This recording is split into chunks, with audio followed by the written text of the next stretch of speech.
Good morning everyone. Good morning, good morning, good morning sa atong tanan.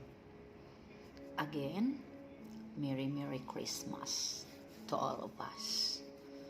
So,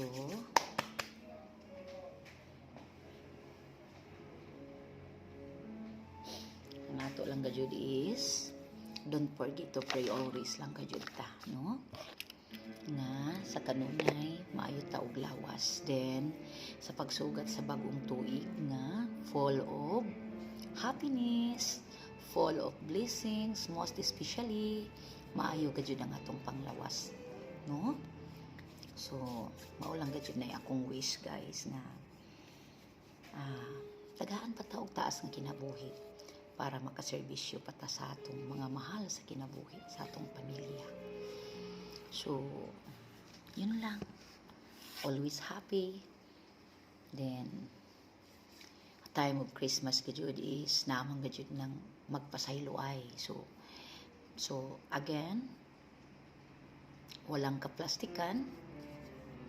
Tanan nga mga sanaoy kanang mga sakit nga mga kuan ba? Sakit nga mga nagiani mo, mga kasakit, ato na ng kalimtan, no? So pero mao lagi na giingon nga magpabili na gajud siya nga samad sa imong dughan.